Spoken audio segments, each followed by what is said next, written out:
Hello everyone, it's been a little while, and oddly this is a video that I've been wanting to make for literally years. However, as you may expect, working on things like Bloodlines 2 has been taking a very long time. This video is not about Bloodlines 2, as hopefully you can tell by the title. This is about actual plays and whether they are fun, whether they are a good thing, because this tweet by Grant Hewitt implies that the thing that I have spent years of my life practicing and putting on and performing and organizing is the porn equivalent of sex, implying that they are a poor imitation, they have no relation to what actually goes on at the table, and I'm gonna say he's right.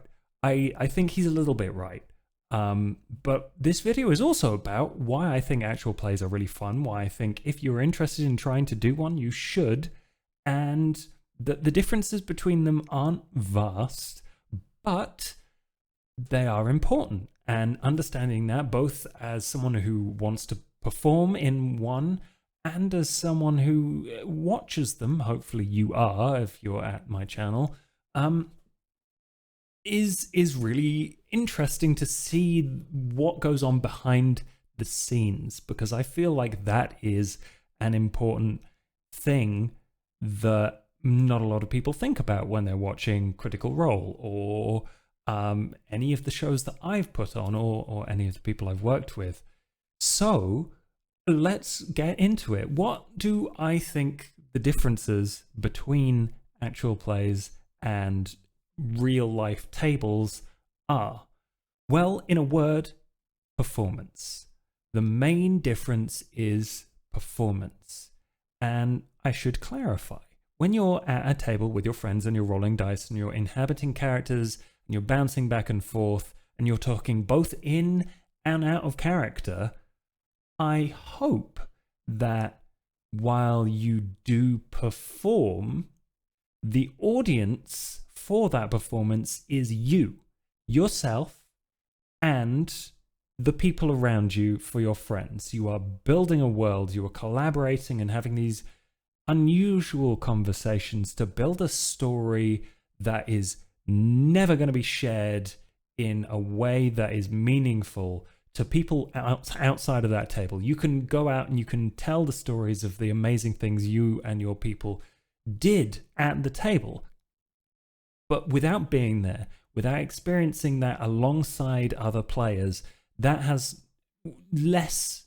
I don't want to make it sound lesser, but we've all had that experience where you're trying to explain the cool thing that you did and said at the table, and these stories that you're trying to relay about the amazing like gold trinket your goblin Gronk stole and how he was really smart for rolling in that 20 doesn't really translate when you're relaying it in the same way. And I think that's actually a topic for another time. Like telling stories versus making stories, two different things.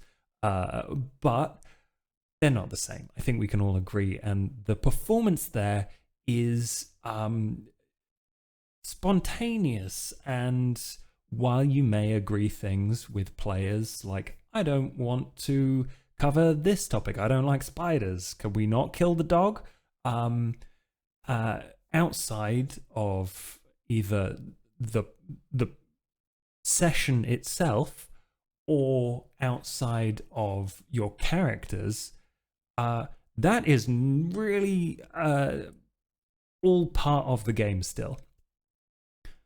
Actual plays are organized by dedicated, skilled, and enthusiastic gamers, players, TTRPG people who really want to add that extra layer on top.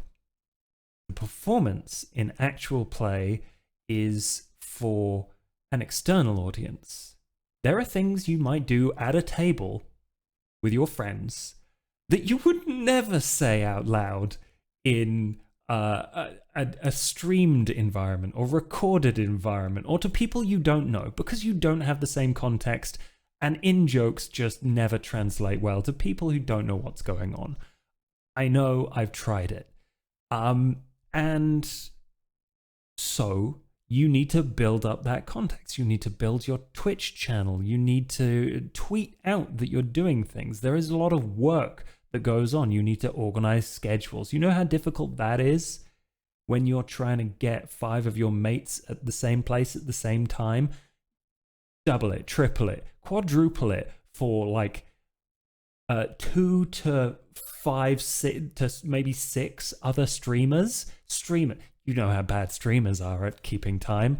All at the same time, trying to get them characters made and everyone on the same page about what is the theme of this actual play, what are our boundaries and lines and veils, but also what are the things that we're going to try and explore in this like 2 to 4 hour streaming slot that we have.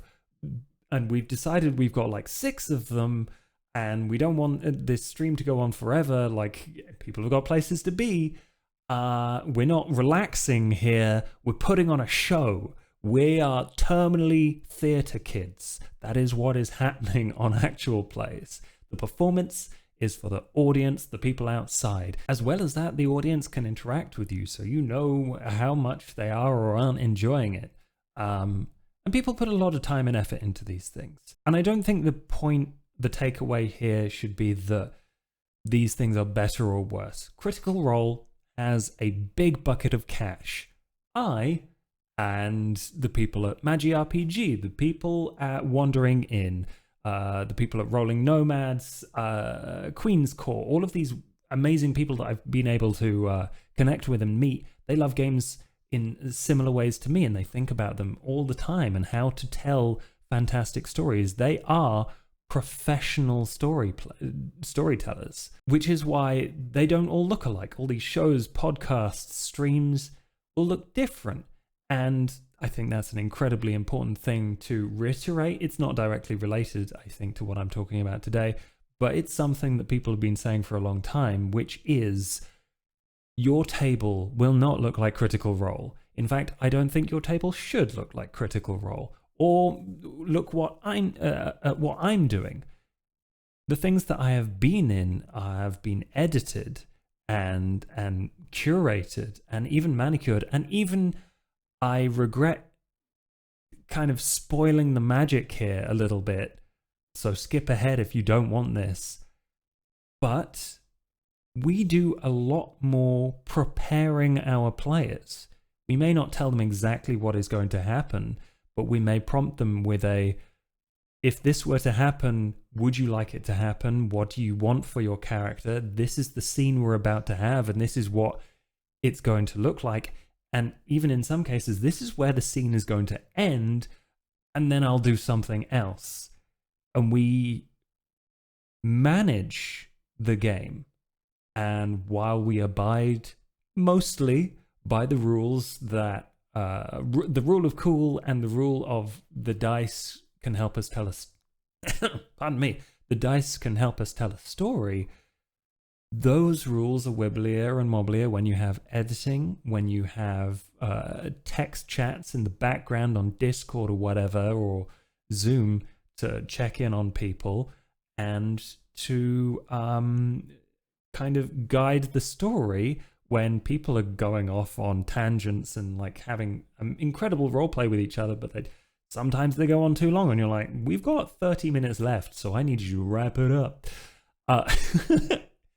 These are all considerations that you have to make when you're putting on an actual play that mean that the end result might be more gripping to watch. And I feel like that's really important to achieve. But it distances the reality of what playing at a table is actually like. It's slow. There are slowdowns. There are people have to go up and find their cats and feed their children, or like go get a drink, or ask long, boring, clarifying questions at the table in front of everyone. And while those conversations and things do happen in actual plays, they are not things that you want to present to your audience because that's not interesting. I would love to kind of share with you why I think that is in fact a very good thing. Because from my, I would like to say vast, quite large, expansive personal experience of putting on actual plays and also doing probably less real life tabletop over it. Like if you took all my experience of role playing, I've probably done about 50-50, if not 60-40 actual plays to real life tabletop role playing. And that is because it is thrilling. Building a story, taking those things with more pressure and more people that are highly dedicated to putting on a good show and making sure that the story is cohesive. I think we all know what that feels like when something just kind of clicks and you're at a table and everyone's bouncing off it. When you create something and you put it out there, it in part stops belonging to just you.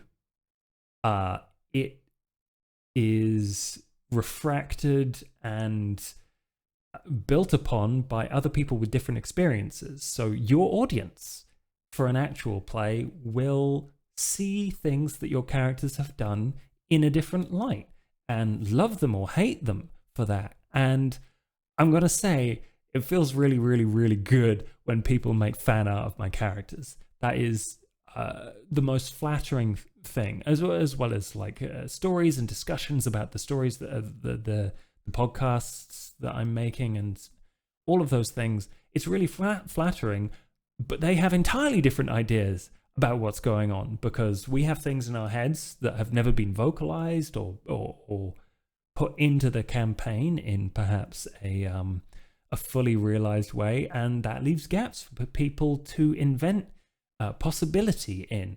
And that's really exciting to see someone react and have a really heartfelt response to something you've made. And like I said, that's true for all media.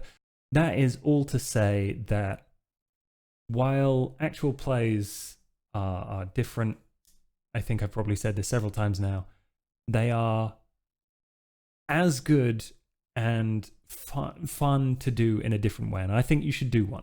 The place you should start is find a group of cool people that you would really all like to perform together. Get your theatre kids together.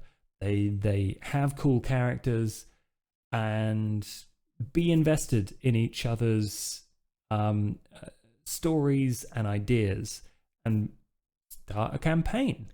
Think about the equipment you have. Do you have microphones? Do they sound okay? Do you have cameras? Do they look okay? If you only have mics, maybe a podcast. If you only have cameras, maybe you're a mime. There are considerations about if you record things, do you edit out table talk or dice rolling? And then from there you can build up a style for yourself even. But these are all places to start. The things that you should consider are, how organized can I be with this? Do I have it to get everyone together at the same time and do a recording or a stream? And alongside that, all of the Dungeon Master prep.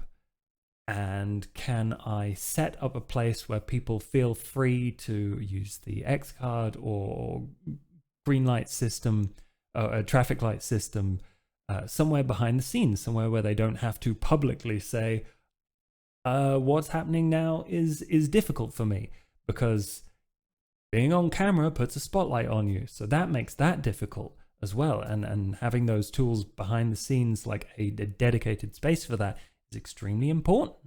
There are millions out there, and some are more viewed or popular, or however you want to rate it, than others. But I will say that there was a study a couple of years ago by Trooper SJP that basically said, and I will link this in the description, it might not be entirely accurate anymore because I think it was done in like 2020 or something, but the idea behind that was to discover what's the average viewership for a Twitch stream doing actual plays. And turns out it's like 3 or 4 people. So if you get 3 or 4 people, then you are doing incredibly. That is an awesome stream. That is a good day. And if you manage to build up an audience from there, people will look for things. I feel like there are more people looking into actual plays and tabletop content now more than ever. And as a previous professional YouTuber, I will say, don't do it for the money. Do it because it's fun for you and your friends. I feel like building your own actual play table will be, I hope, a really enriching experience for you, as it has been for me. I've made so many friends. I have had a wonderful time. I have felt creatively fulfilled, and I hope the same for you. So, this video has been a long time in the making, as you can tell. I'm not going to make excuses because it's just taken ages for me to get the time to, that sounds like an excuse, but it's taken ages for me to get time to actually make a video. I really do want to get back on making more videos like this, just probably as poorly edited as this one has been, just to kind of make sure that I can get them out there to you, because I really miss making them, and hopefully you missed watching them. I guess we'll find out when it arrives. But either way, if you want to know more about vampires and tabletop role-playing games, then subscribe. But until next time, goodbye.